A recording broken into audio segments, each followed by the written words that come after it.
I generally don't like horror games, multiplayer games, or asymmetrical games like this. So this is gonna be a hard pass.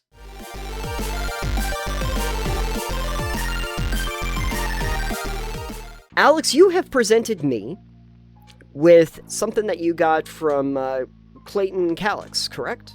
Yes, a frequent friend of the comment section, Clayton Calix. Excellent. So what do you know about this subject that... Nothing. Yeah. Nothing. I know that he said it would be an interesting one for us to look at. Okay, well, he has... I know what the title is. Yeah. But that's it. So, Clayton Calix has been so lovely as to give us a link for something that we are supposed to look at. So, I am going to A look at... suggestion for the show. We love these. If you have a suggestion for the show, feel free to send it to us somewhere. We'll get it. New Steam game costs $1 million. That's a lot of money. That is a lot of money. An early access Steam game that first released earlier this year is currently priced at over $1 million on Valve's storefront. And for just clarification, for people who are just listening, this is a Game Rant article from Dalton Cooper, and it was published August 4th. An early access co-op horror game, already I hate this, on Steam, is currently priced at an outrageous $1 million, making it one of the most expensive games on the platform. The game initially received negative reviews when it was listed at a cheaper price, but the recent increase in price has led to mixed reception, with some positive user ratings, albeit mostly in a joking manner. No. Joke reviews in Steam? Never. And the other highlight is, despite its hefty price tag, the developer has been giving away codes through Discord, which has created some interest, and they attract more people to try the game. I have a question. I also have a comment, but go ahead. Yeah, no, my question is, remember when we went over that thing about gifts and paying taxes on gifts? Yes. If I'm given a code as a giveaway on a game that's priced at $1 million, do I have to pay taxation on... I want to say, no, you don't on a Steam code, as it's a digital gift and has no inherent, actual value. See, you'd say that, but the article that we had looked at the time was a lifetime subscription to Xbox Game Pass, which also digital. It's also a digital game subscription, but has an estimated value. So I guess the question would be... Yeah. I guess the question would be, for someone who knows... Can I get Legal Eagle to watch this video and tell me if you're gifted a Steam code for a game that is priced at $1 million, but is definitely not valued at $1 million. Yeah. What... Also, I don't know if anyone's ever taken that idea of, gifting someone Steam codes and, having to pay taxes on it. But we live in New Hampshire where we don't pay taxes on products we buy anyway, so I don't know. Yeah. That's a question for legal minds that are above us. But anyway, maybe yes. This is a question we delve into a bit more with actual thought on it. Yes. At a later point in time. In the meantime, though, what was your comment that you wanted to make before I got on my subject? So it said, despite its hefty price tag, developers have been giving away Steam codes through Discord, which has created some interest and may attract more people to try the game. What people? Are these the people that you've given the codes to that are looking to try the game? Because I don't see anyone that has $1 million spending it to try your game. No. So it's really only generating hype. Yeah. By process of giving it away for free and pricing it at $1 million. The thing I don't see as... we'll read the article, but the thing that I don't see as, logistically sound is even if they did, a sale at 99% off the list price, That's still not gonna be very good. That's still like $10,000 at 99% off. Well, the trick is you do 100% give it away for free. That's what you pick up when they do an epic, the epic freebie. Let's just read the article, find out. Maybe this answers half of our questions. Let's see. Early access Steam co-op horror game Spooky Men is currently listed at $1 million on Valve's digital distribution platform. Publishers have the freedom to set their own price. Yeah, they're trying to shake it up so they don't say Steam 50 times in a row. I know that from when I used to be in journalism. But publishers have the freedom to set their own prices on Steam. And while the vast majority are reasonable about it, there are some outliers that sell their games at astronomical prices. Not too long ago, Steam game The Hidden and Unknown made headlines after it was discovered that it was selling for, well, $1,999.90. Whew! Glad. If it got to 2,000, that would have been quite too much. Too much, Don't worry, that new DLC is 10 cents. Yeah, that gets you there. And only offered a couple hours of gameplay. Wow, that's a high dollar per hour ratio. The Hidden and Unknown remains listed at a ridiculous price, but Spooky Men's $1 million price tag really blows the Hidden and Unknown out of the water. Developed and published by Bloody Bear, great name for a dev house though. Spooky Men is an early access game. It's still an early access game? Yeah. You're paying $1 million for an early access co-op horror game. Well, because I'm sure they have a roadmap of content, Alex. Aren't you just paying for the roadmap? You need the roadmap. So I would like to say the roadmap probably says, publish game for $1 million, make bank. Yeah, profit. Wash, rinse, repeat. Yeah, Question mark? Profit.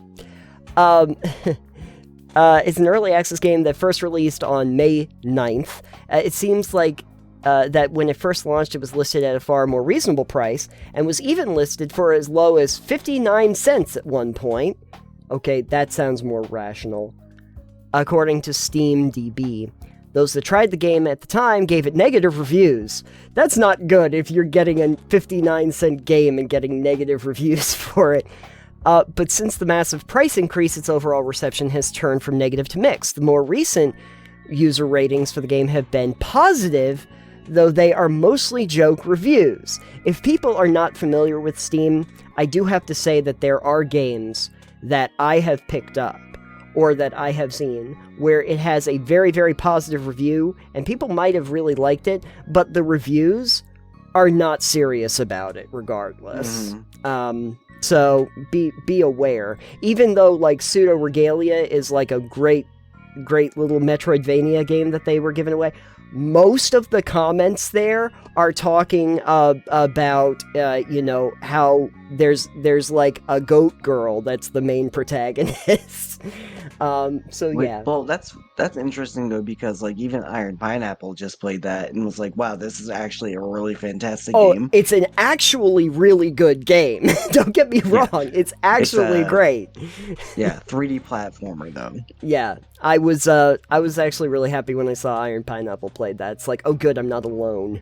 But at any rate, according to users on Reddit, oh god, the game's developer has been giving away codes through Discord, hence some people have been able to play it despite its ridiculous $1 million price tag. Okay, do they tell me what... Okay, they're gonna tell me what this game actually is now. Finally. Okay, before they tell you, take a guess what you think this game is. Okay, I'm seeing the screenshot. What was that? Phasmogoria, whatever it was? Phasmophobia. I was right the first time. Okay. Yeah. It looks like that. Okay. Go on now. As for what the game actually is, Spooky Men is an 8-player online multiplayer game where players have to survive in a haunted house. Players can play as humans and as a ghost. And the humans having to work together to escape the house while the ghost tries to sabotage them. Oh, so it's an asymmetrical horror game. So, like... Kind of. So, thinking, like, Texas Chainsaw Massacre or Friday the 13th, probably? Yep. Or Dead by Daylight. On paper, it sounds something like Phasmophobia. No shit. But with an asymmetrical multiplayer twist, yeah, it sounds like a ton of other games, which isn't necessarily a terrible idea, but early reviews indicate that the execution was lacking. Of course, with Spooky Men being early access, there's always a chance that it could get substantial updates that genuinely improve the experience. I don't care what updates it is, it does not justify the price tag. Yeah. I'm sorry. It's not happening. I could buy, like, waterfront property on Winnipesaukee for the price that this game costs. That's not something I think is a great investment. Okay, and while the $1 million price tag may seem like it will keep people from trying the game, it may actually end up drawing more people to it than ever before. Who? People that are giving away the, getting those free Steam keys. Yeah, but how is that a... Okay, let me just finish up the article. It has already generated some interest in Spooky Men on social media, and now more people may want to try their hand at getting the $1 million co-op horror game through a Discord giveaway. So, okay, then, is the model just overprice your game into oblivion and then try to give away the game for free? Maybe? I don't see how they're going to sell any copies ever then. That's a terrible business model. I have to be honest with you. That's a bad business model. I prefer the business model of giving away the game for free and then charging for things that you can get in the game. Like, give away the game, but charge for DLC or cosmetics. Like League of Legends. Their business model works really well. Sure. Yeah. Wouldn't it be terrible if it turned out that they tried an add-on pack and they made you they charged for the add-on?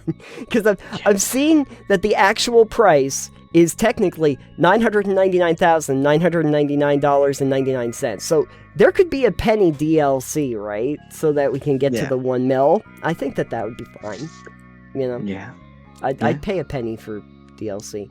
Or, and this is just a thought, just a random thought, to Bloody Bear, just throwing it out there, you could do what Vampire Survivors did and just charge $5 and make a really good game people like, and then make money on it.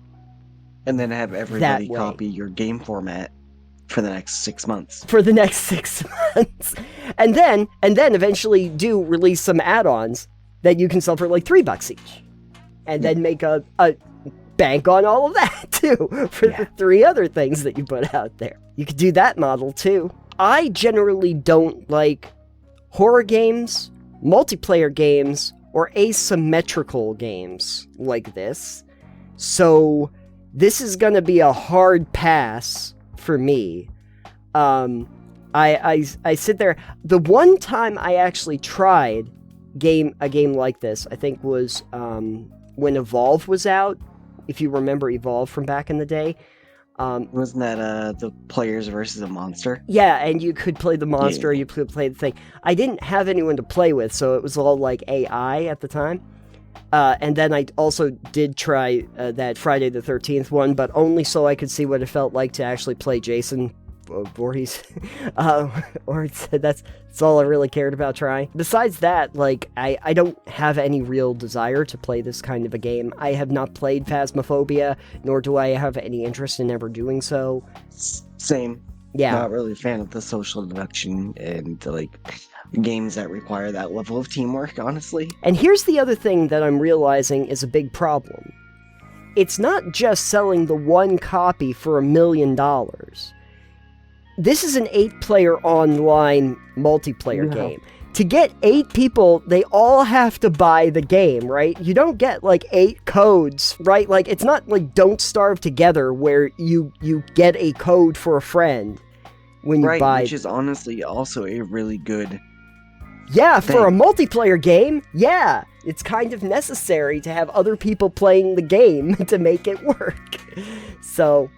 wouldn't it be sad if you just had the one guy who was like, I'm gonna buy the most expensive game, like he's buying one of those Rolexes for $1 jillion to show his status, and he gets into the game and no one else is there because no one else can afford to play it.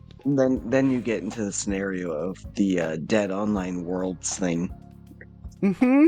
I'm the only person playing in this multiplayer game. Whoa! And it's like, yeah, because it costs $1 million. Hello, this is Editing Nathan, and I wanted to tell you that I have an update.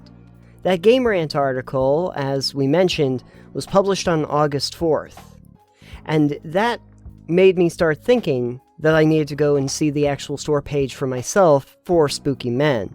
And I have some amazing news for everybody. It no longer costs $1 million. They have actually slashed the price to a very reasonable $200. That's right, $200. Now note, when I loaded up Steam, they let me know that the Pandora's Box Borderland collection, which has Borderlands 1, 2, 3, pre-sequel, and Tales of the Borderlands, the new Tales of the Borderlands, with all of the expansions, the DLC, and season passes, was currently on sale and was slashed to $60, just if you're looking for a price comparison. But at any rate, yes, Spooky Men no longer costs $1 million, which just makes you realize that we must actually be heading into a recession, because once upon a time it was valued at $1 million, and now you can pick it up for $200.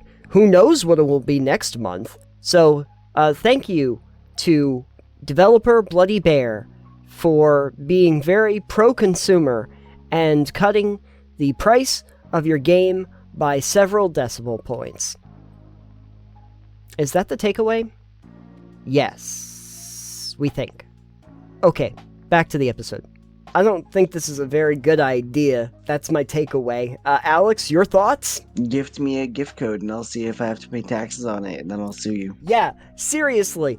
I need to know if that is actually a thing. If you get a code for a game, if there is a statute that you have to pay a percentage of that as like a lottery tax. When we had the guy that bought the Game Pass realized that he'd still have to be paying, essentially in taxes, 10 years of what the Game Pass would normally cost. Big question mark over my head about how this shakes out. The problem is that your two options are that nobody's going to buy the game, and then you're going to have to give away the codes for free, at which point you're making no profit. Or you're trying to, like, sell it and say that, oh, it's 99.999 whatever % off, and you'll only sell copies in a very limited span of time. Right. Or you actually do think somebody's going to pay you $1 million, and so your audience is like 3 people, which in an 8-player co-op game... in an 8-player co-op game... Let us know if you would buy this game. Yeah, and if you have the money to buy this game, check us out on Patreon. We have some extra content for you where for $1 million, we will make a better game. For $1 million, we will make a short film documentary about the making of the imaginary game that we haven't made yet. Exactly. That's what we'll do.